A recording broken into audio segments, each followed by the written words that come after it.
Yo quiero empezar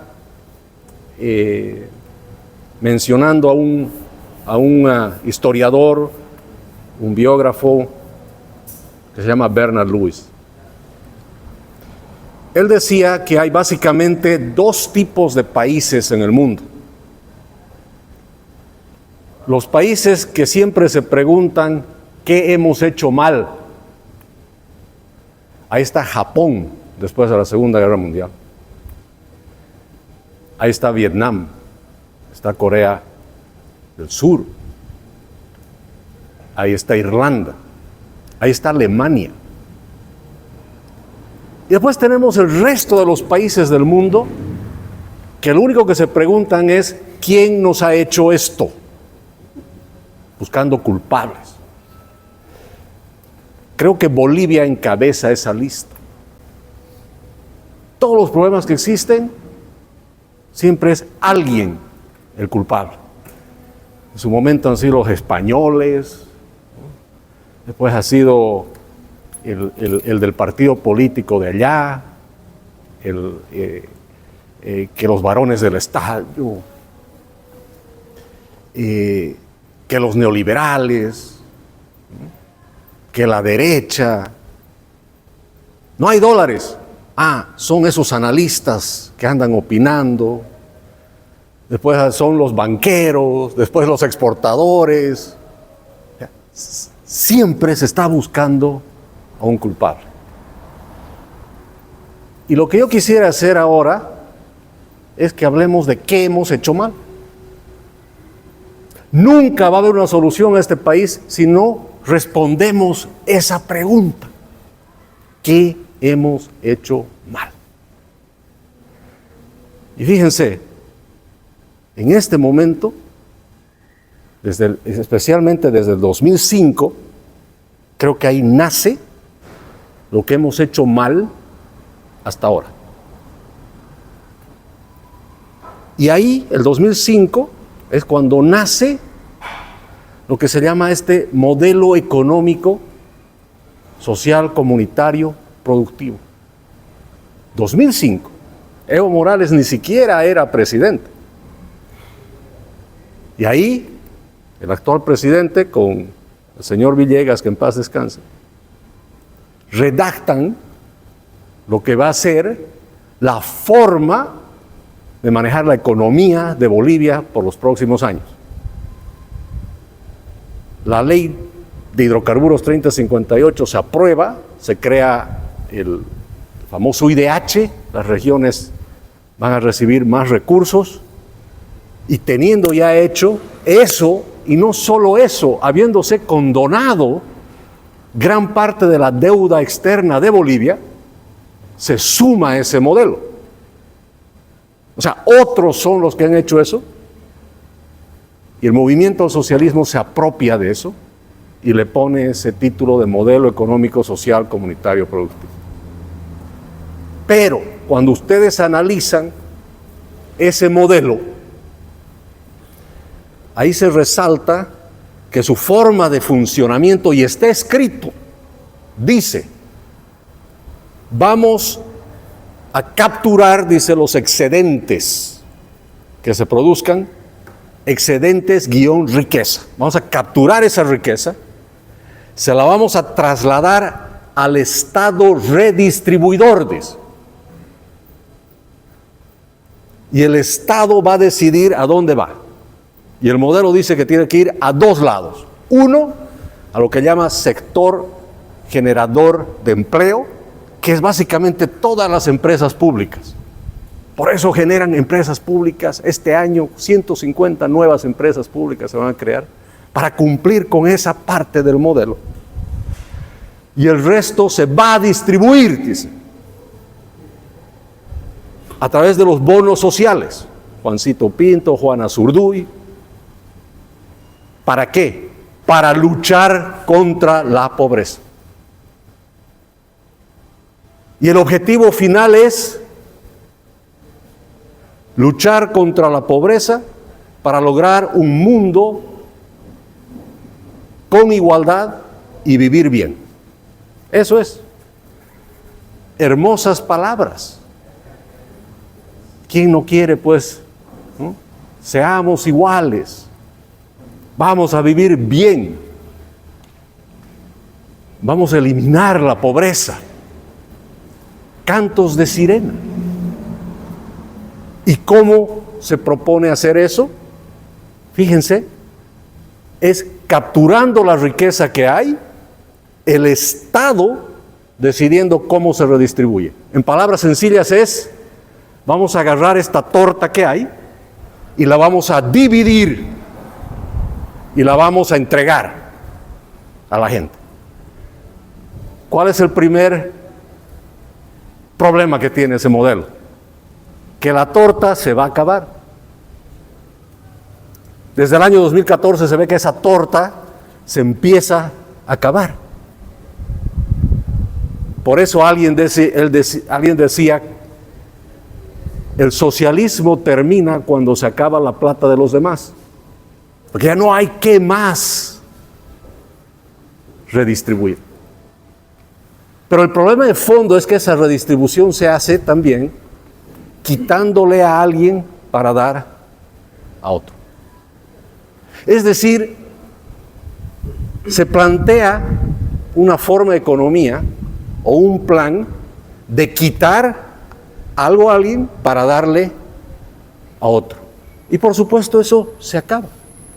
Y en el caso de Bolivia, como se ve que la torta se empieza a disminuir, el gobierno dice, pero yo tengo que seguir dando esto y la torta se me está acabando. Entonces, ¿cuál es la solución bajo ese modelo? La solución es prestarme una torta de alguien. Es decir, endeudamos al país. La deuda externa, que era un nivel mínimo cuando entra el gobierno del MAS, junto con la deuda interna, que se llama, que es prestarse plata del Banco Central y de la gestora, hoy en día ha crecido a más del 80% del Producto Interno Bruto de Bolivia. Es una monstruosidad de deuda. Hemos quedado endeudados por nuestras próximas generaciones solo para que ese modelo funcione.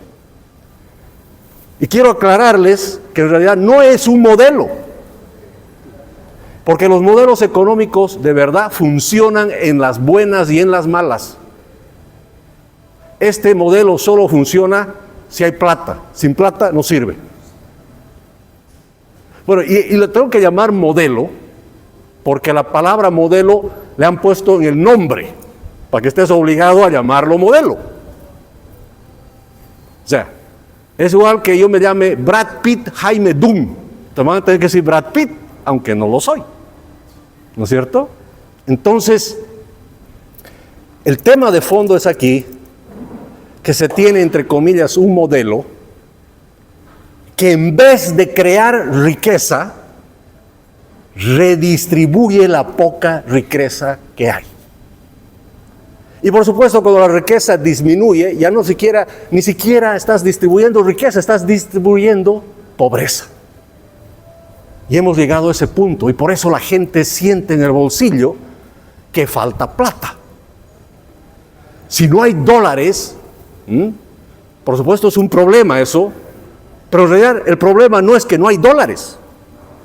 El problema es lo que causa la falta de dólares. Y lo que causa la falta de dólares, por supuesto, no son los analistas, ni los banqueros, ni los exportadores.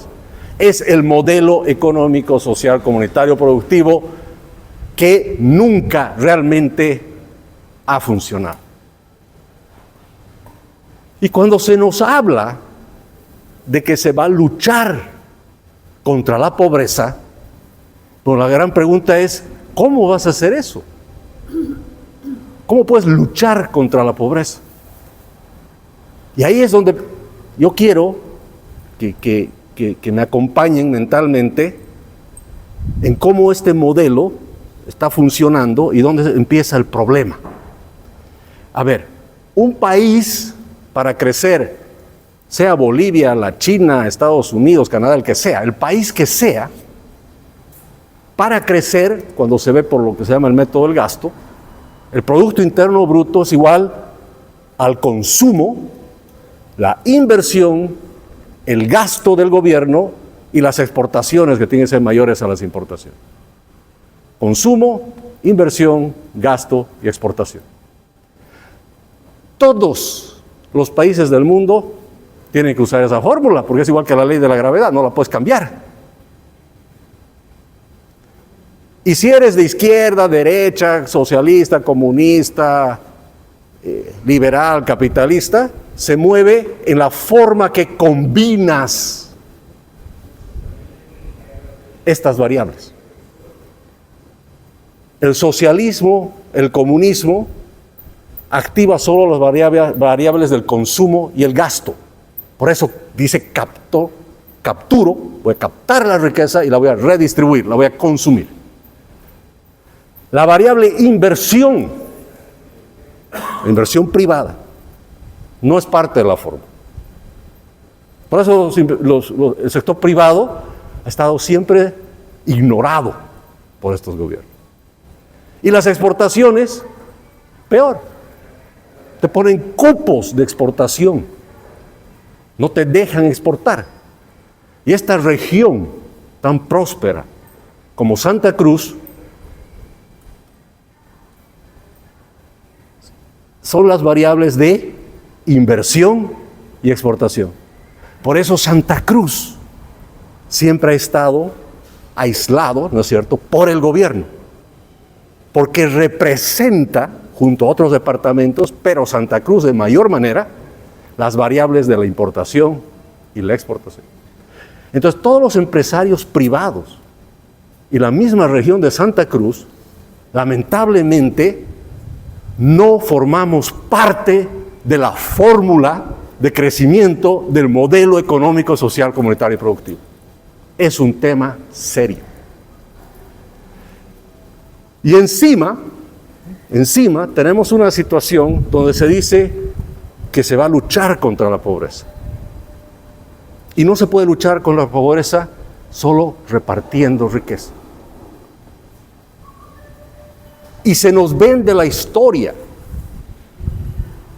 de que un buen gobierno es aquel que tiene el plan de lucha contra la pobreza.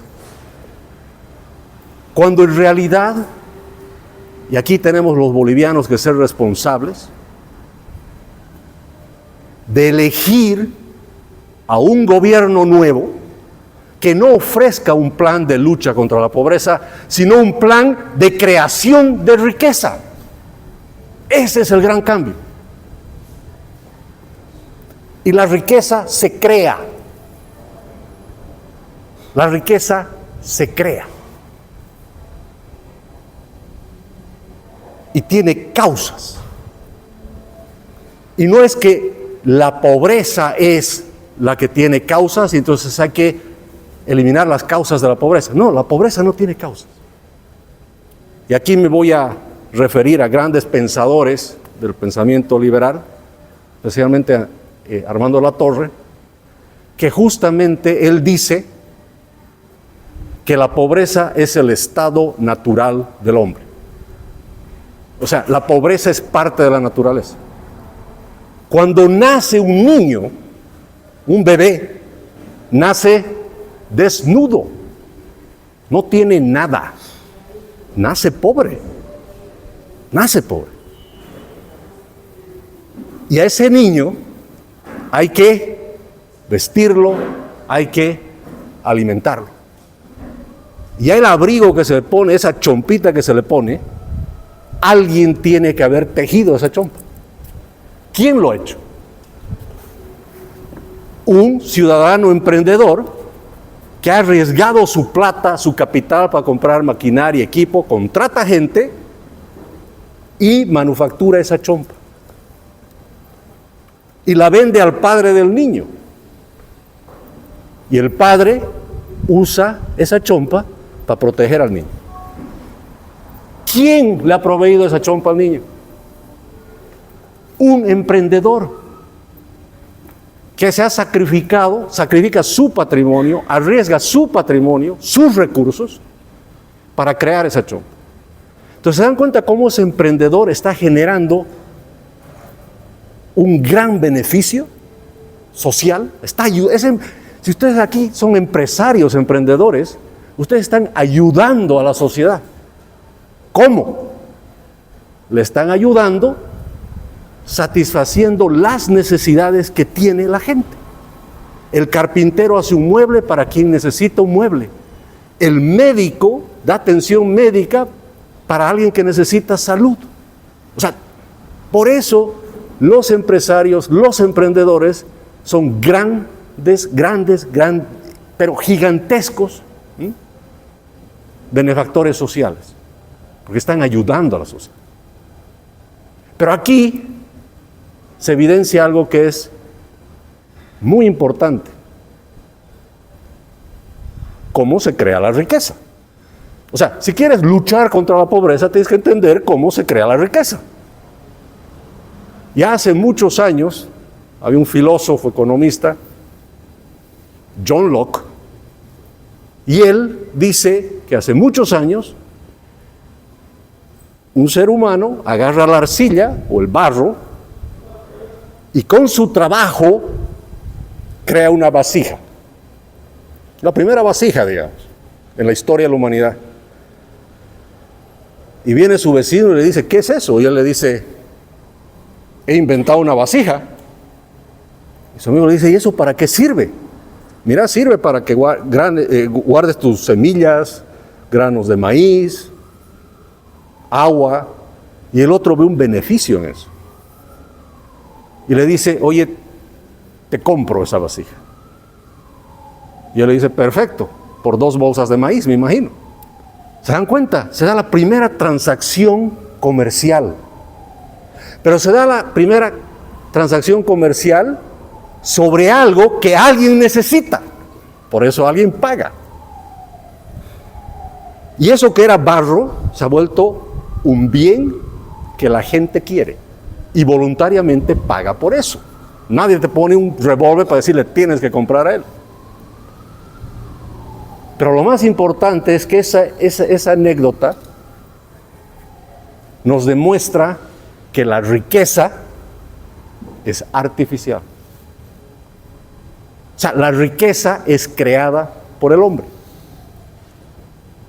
Eso es fundamental de entender. Entonces ese barro, esa arcilla, si no se le pone trabajo y se crea algo con eso que alguien necesita, no es riqueza. Escuchamos 1000 veces decir, Bolivia es un país inmensamente rico. ¿Por qué es inmensamente rico?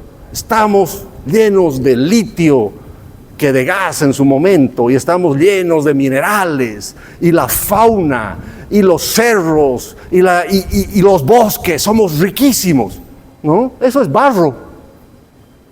Eso es barro. Para que sea riqueza, ¿qué tenemos que hacer?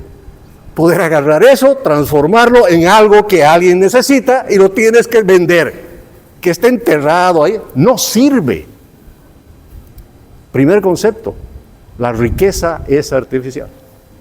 Entonces, si la riqueza es artificial, puedes deducir que la pobreza es natural. Vivimos en pobreza porque dejamos todo en forma de barro.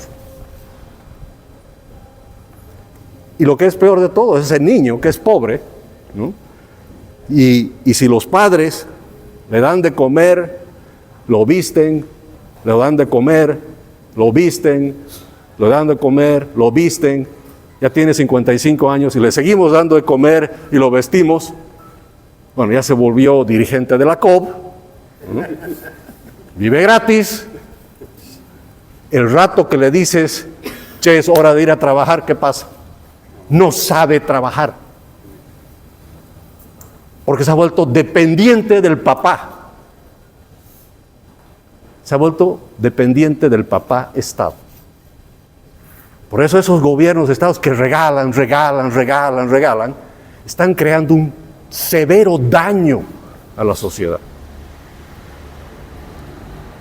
Porque para generar riqueza hay que también, obviamente, parte del proceso había sido trabajar.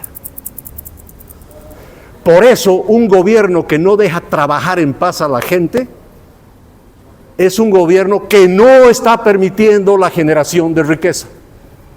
Si no puedes trabajar en paz, se está impidiendo tu capacidad de generar riqueza. Ahora, cuando vemos históricamente a Latinoamérica, encontramos algo que es importantísimo y nos tiene que llamar la atención.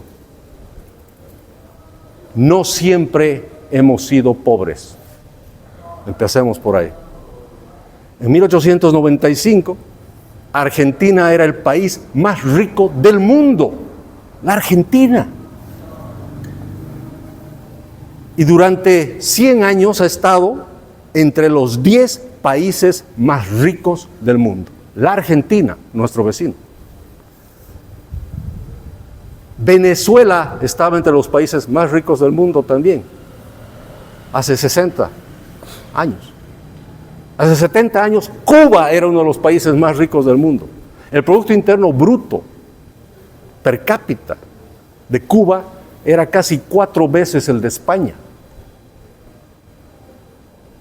Bolivia en 1851 era tan rico como Chile. Bolivia en 1851 era más rico que el Perú, que México, que Colombia, que el mismo Brasil. Entonces, fuimos ricos.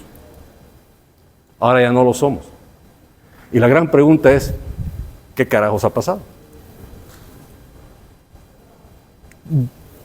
¿Qué ha sucedido para que los otros países avancen y nosotros nos quedemos atrás?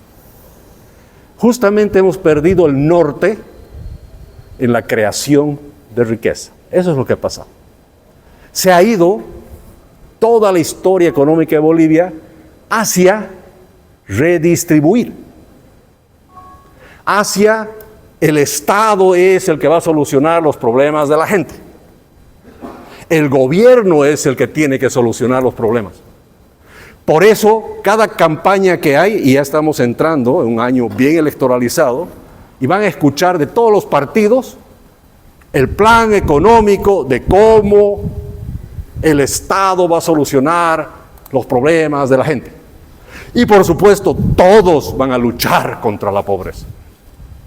Nosotros les tenemos que decir, pero ¿cómo vas a luchar contra la pobreza si la pobreza es natural? No me ofrezcas un plan para luchar contra la pobreza, ofréceme un plan para crear riqueza. ¿Han escuchado alguna vez un candidato que diga eso? Nunca. Y ese es nuestro problema. Siempre vamos por el lado equivocado, creyendo que la pobreza se puede solucionar desde la Plaza Murillo. Y hay que decirle, no, ese es el estado natural. O sea, es igual que venga alguien y te diga, vamos a luchar contra los rayos de la lluvia. Vamos a luchar contra los rayos de la lluvia. Si eso es natural, va a haber siempre. Otra cosa es que digas, voy a hacer un pararrayos. O sea, algo que me proteja contra algo que es natural. Y eso nos lleva entonces a quedar claro que la pobreza no tiene causas, porque es natural. Lo que sí tiene causas es la riqueza. Adam Smith ha escrito un libro que se llama La riqueza de las naciones, ¿verdad? ¿Sí o no? Bien. Pero les cuento una cosa, ese no es el título del libro. Ese no es el título verdadero. El título de ese libro es Investigación sobre las causas de la riqueza de las naciones. Alguien le ha cortado a la mitad, un comunista creo que es. Entonces nos está diciendo que la riqueza tiene causas. Eso sí.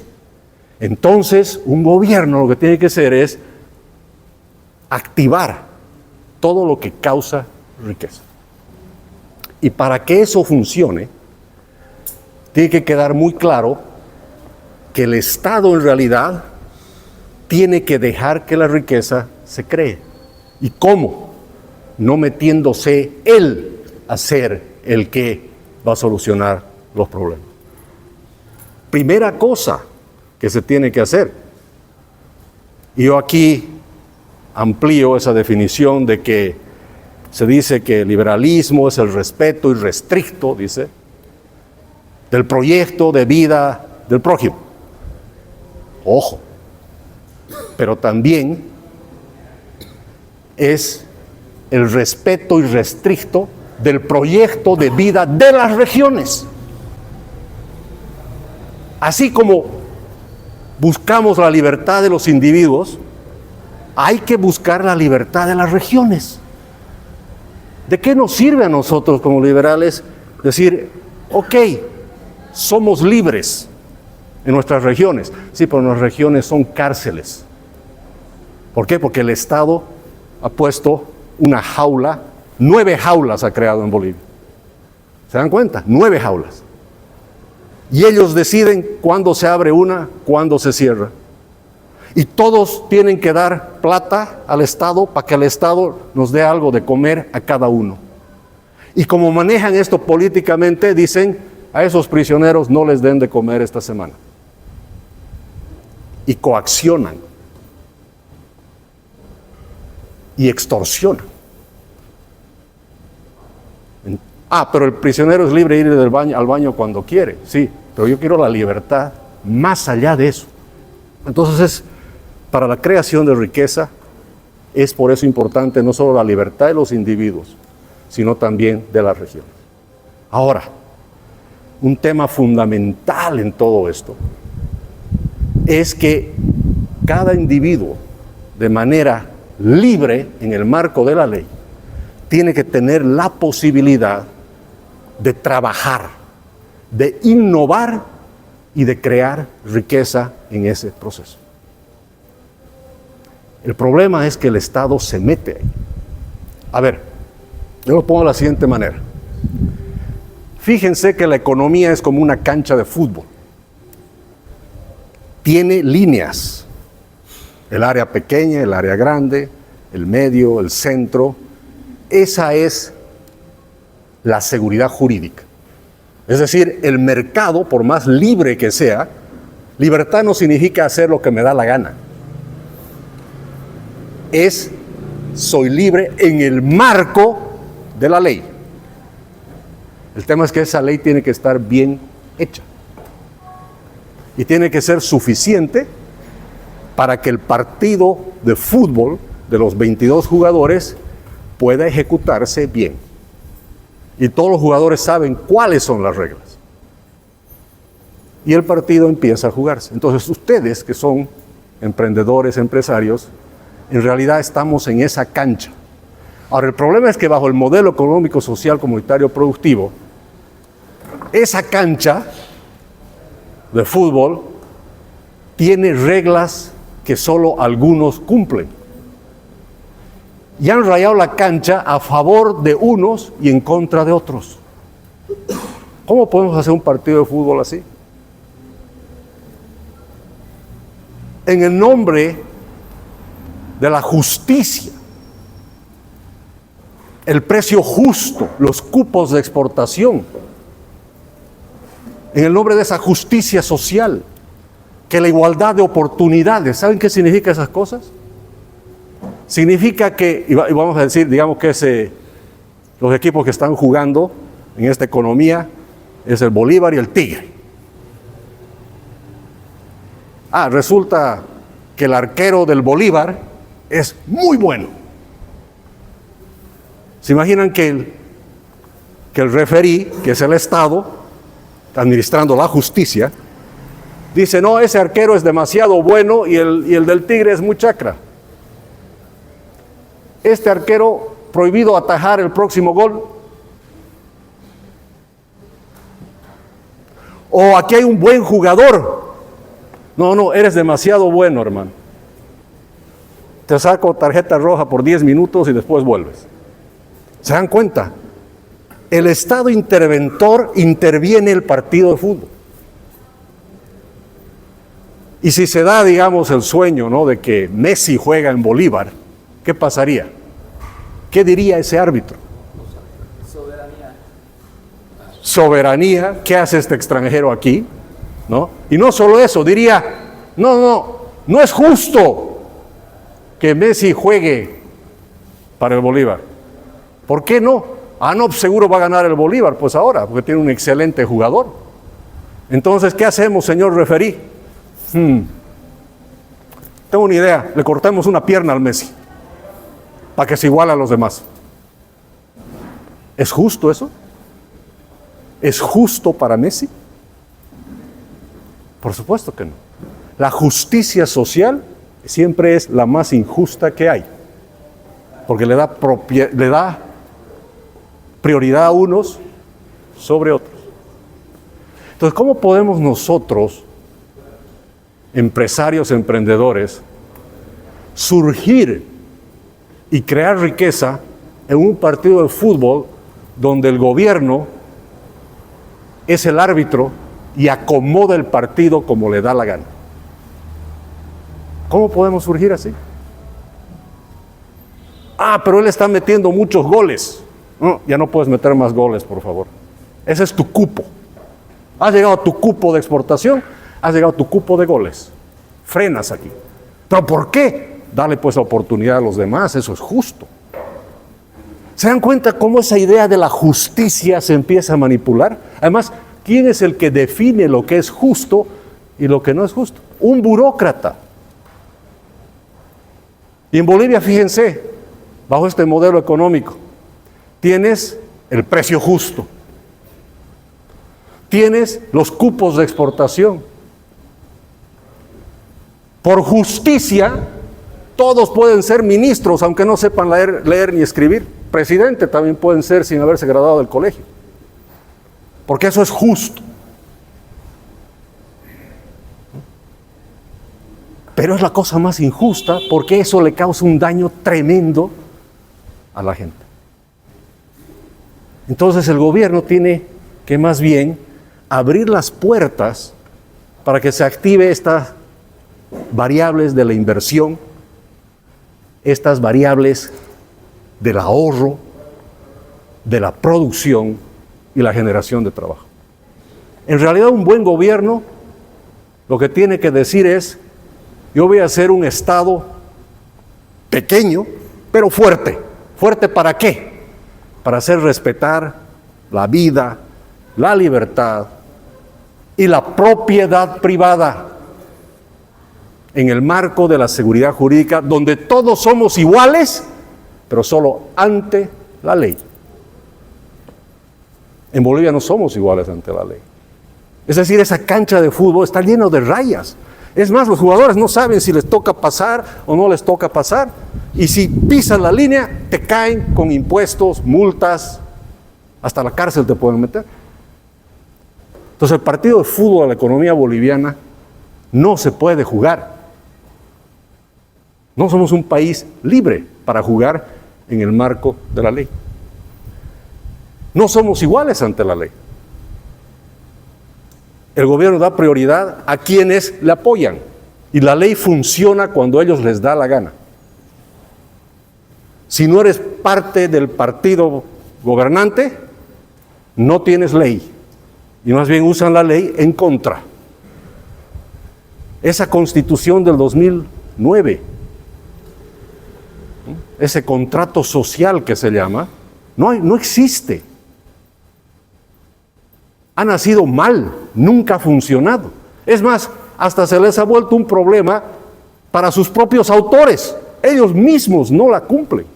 ¿Por qué? Porque saben que era un mamarracho que sonaba bien en ese momento. Que vamos a elegir a los magistrados, que la mitad hombres, que la mitad mujeres, que esto. Para un cargo público, decir la mitad hombres, mitad mujeres, suena bonito. La verdad es que suena lindo. Pero es totalmente irreal. Los cargos tienen que ser para los mejores ciudadanos. Sean hombres, mujeres, ¿qué importa? Pero no podemos decir solo hombres aquí, solo mujeres allá. Ni ellos cumplen. Bueno, decían también que los gobernantes, el presidente y el vicepresidente también tenían que ser hombre y mujer. Si el presidente era mujer, forzosamente el vicepresidente tenía que ser hombre. Y viceversa. ¿Se ha cumplido alguna vez? No, pero ellos mismos lo incumplen. Y con los partidos prebendales se ponen de acuerdo de ignorar esa parte de la Constitución. Entonces no podemos vivir así. Entonces necesitamos un Estado, como les digo, que ayude a la creación de riqueza. Y eso significa facilitar la creación de negocios, de emprendimientos, de comercio. ¿Han escuchado alguna vez al presidente, aun cuando era ministro, decía, crecemos como país gracias a la demanda interna? Dice. ¿Qué significa eso? Resulta que para crecer un país tiene demanda interna y demanda externa. Interna es hacia adentro. O sea, imagínense el modelo económico social comunitario productivo, dice que un país se desarrolla creciendo hacia adentro. Cuando en realidad un país debe estar viendo el mundo para hacer negocios. Tiene que estar abierto a todo el mundo, no solo hacia adentro. Y si hacemos algo hacia afuera, tiene que ser con los amigos del gobierno, que son los malos vecinos por ahí. Entonces un país no puede crecer y desarrollarse de esa manera. Y hay que facilitar hacer negocios. Hay países donde se abre una empresa en 2 horas. 2 horas. Aquí obviamente que no. Todo se hace difícil. ¿Han escuchado de Elon Musk? ¿Usted ha escuchado de Elon Musk? ¿Quién es? Es una de las personas más ricas del mundo, si no ser la más rica del mundo. Así es, una de las personas más ricas del mundo. Es el que ha inventado esos autos eléctricos, Teslas. Y él mismo ha hecho una empresa que se llama SpaceX, privada, para ir al espacio. ¿Ah? Para ir a Marte. Para ir a Marte. Ahora está armando el proyecto de ir a Marte. El Internet satelital. Cyberlink. Pero ¿saben por qué él también es exitoso? Porque obviamente es una persona muy inteligente, emprendedora, pero vive en un país donde le dejan hacer sus cosas. Si Elon Musk fuese boliviano, estaría seguramente todavía haciendo su trámite de licencia de funcionamiento para Tesla.